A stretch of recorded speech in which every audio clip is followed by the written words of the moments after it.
নমস্কার বন্ধুরা, আমি Susmita. Cook with good vibes চ্যানেলে আপনাদের সবাইকে শুভ সন্ধ্যা।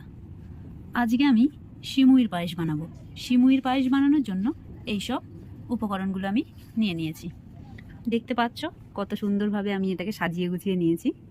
তো চলো এবার চটপট বানিয়ে নিই সিমুইর পায়েস। তার আগে আমি তোমাদের বলে দিই এখানে আমি কি নিয়েছি। তেজপাতা, দারচিনি, এলাচ, লবঙ্গ। এবার এই এলাচগুলোকে আমি থেতো করে নেব। গুড়ের বাতাসা নিয়ে নিয়েছি। গুড়ের বাতাসা আমার খুব ভালো লাগে, তাই কাজু বাদামকে জলে একটু ধুয়ে নেব। আর এখানে গুঁড়ো দুধ নিয়ে নিয়েছি 2 চামচ মতো। কয়েকটা কিশমিশ নিয়েছি। এই কিশমিশগুলোকে একবার আমি ধুয়ে ছোট ছোট করে টুকরো করে কেটে নেব। আর নিয়ে নিয়েছি সিমুই, নিয়েছি একটা ছোট্ট ঘি, 1 গ্লাস দুধ।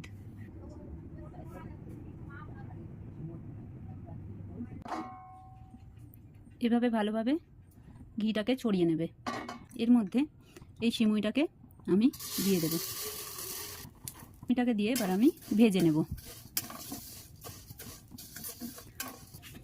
দেখো এবার এই কিশমিশগুলো আমি টুকরো করে কেটে রেখেছি, এগুলোকে আমি ভেজে নিচ্ছি। কাজুগুলোকেও ভেজে নেব।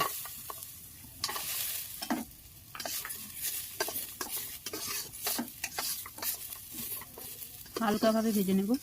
ভেজে রাখা সিমুইগুলো আমি একটা প্লেটে তুলে রেখেছি।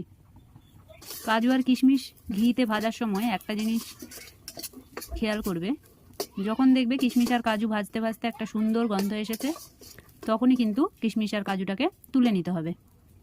তো এখানে সুন্দর গন্ধ চলে এসেছে। এবার আমি কাজু আর কিশমিশটাকে তুলে নেব। এই হাঁড়িটাতেই আমি সিমুইটা বানাবো। এর মধ্যে দিয়ে দিচ্ছি ওই 1 গ্লাস দুধ। আমি এখানে এতটাই জল দিয়েছি।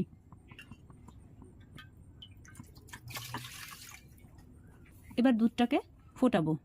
দুধ গরম হয়ে গেছে।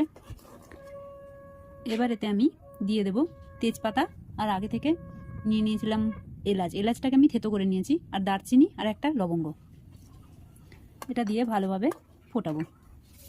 দারচিনি দিলে সিমুইয়ের পায়েসে কিন্তু আলাদাই একটা ফ্লেভার আসে। তো এবার এর মধ্যে আমি দিয়ে দেব বাতাসা, গুড়ের বাতাসাই দেব। মেশানো হয়ে গেছে। এবার আগে থেকে যে আমি 2 চামচ গুঁড়ো দুধ রেখেছিলাম, এই দুধটার মধ্যে হাঁড়ি থেকে একটু দুধ নিয়ে এর মধ্যে দিয়ে দেব। দিয়ে ভালোভাবে এটাকে আমি ভালোভাবে মিশিয়ে নিচ্ছি।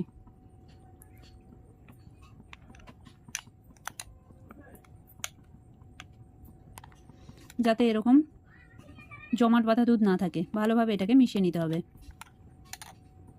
মেশানো হয়ে গেছে। এবার এটাকে আমি এর মধ্যে দিয়ে দেব। দিয়ে ভালোভাবে এটাকে মিশিয়ে নেব।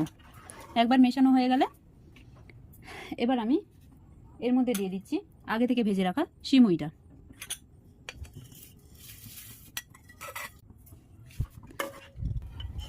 সিমুইটা আরও একটু সেদ্ধ হবে, দেখেই বোঝা যাচ্ছে।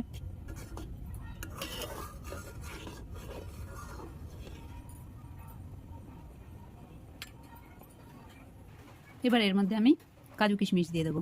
অল্প একটু কাজু কিশমিশ দেবো, আর অল্প একটু রাখবো, যেটা গার্নিশের জন্য আমি ব্যবহার করব।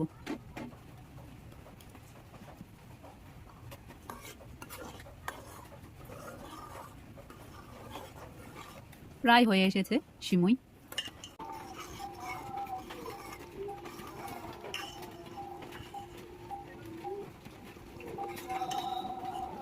কতটা সুন্দর সিমুই হয়েছে।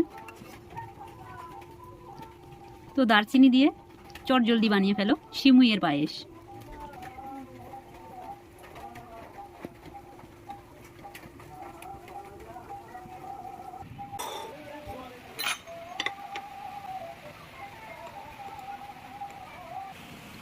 তৈরি হয়ে গেছে সিমুইয়ের পায়েস।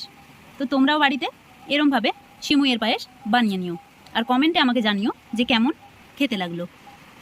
গার্নিশের জন্য দেখতে খুবই ভালো লাগছে। আমি এটাকে একটু খেয়ে দেখব। দুর্দান্ত খেতে হয়েছে।